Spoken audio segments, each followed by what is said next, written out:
Politics and governance concentrates on the relationship between political institutions and the society. The activities associated with the governance of a country or area is referred as politics. In India, such activities are done under the direction of the glorious document called the Indian Constitution. The Constitution of India envisions India to be a democratic, secular, socialist republic.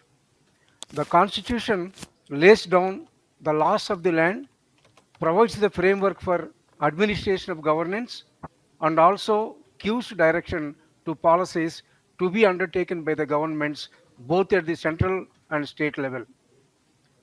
Political activities today impact the everyday life of the Indian citizens. The first 3 decades of Indian politics in the post independence period was characterized by single party domination.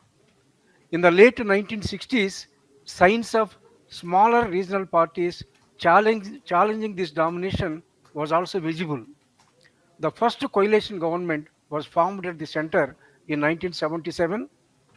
From 1989 to 2014, no single party has got the majority in the national elections. In 2029 general election also, the coalition government was formed at center as no political party got a clear majority in the lower house of the parliament. As of 2024, India had 6 national political parties in addition to over 50 state parties and over 2000 unrecognized parties. And the to advise any on any policy and governance, it is essential to understand politics in India, because for the economic development of any economy, the political stability is a precondition. The system of political governance that creates political stability may differ from one country to another or from one place to another, depending upon the political needs, cultural priorities, historical context, and popular aspirations. As far as the governance in India is concerned, it is a dynamic process that involves the management, administration, and regulation of national affairs. Participation, rule of law, efficiency, equity, inclusiveness, responsiveness, and consensus oriented are the major aspects of governance. The stakeholders of governance at the national level can be categorized into state, market, and civil society. State consists of various government organs such as legislature, judiciary, and executive. Market includes both organized and unorganized private sectors, which includes businesses ranging from large corporate houses to small scale industries. The civil society includes NGOs, voluntary organizations, media organizations, trade unions, religious groups, and pressure groups. Governance focuses on formal and informal actors and institutions involved in decision making and its implementation. Various dimensions of governance can be classified into political dimension, legal and judicial dimension of governance, administrative dimensions of governance, economic dimensions of governance, social and environmental dimensions of the governance.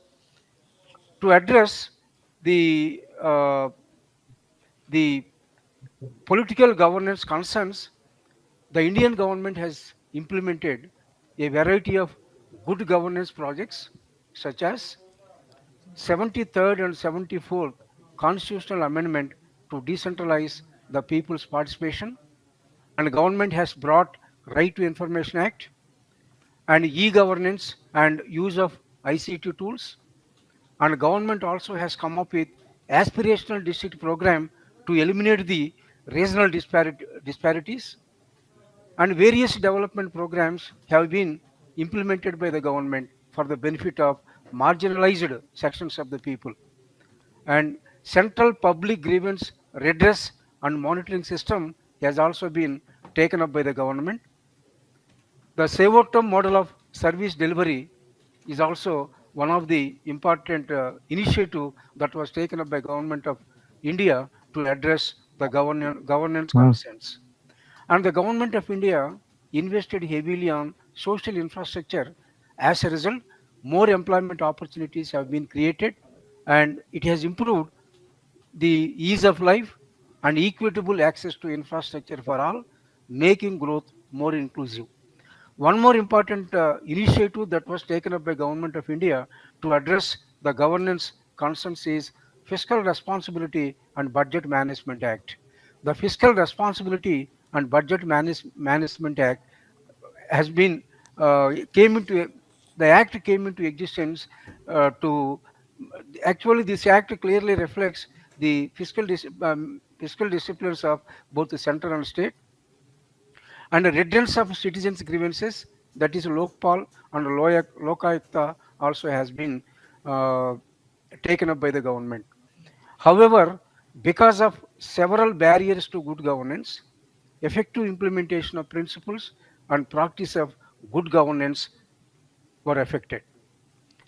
The political governance can be improved by several ways. At the beginning, the criminalization of politics and corruption are the two most important challenges for governance in India. These two, that is criminalization of politics and corruption, these these challenges are need to be addressed on an urgent basis. And there is a need to promote the good leadership, introducing the electoral reforms, rewarding the government workers and contractors for the good performance, thereby improving the tax compliance.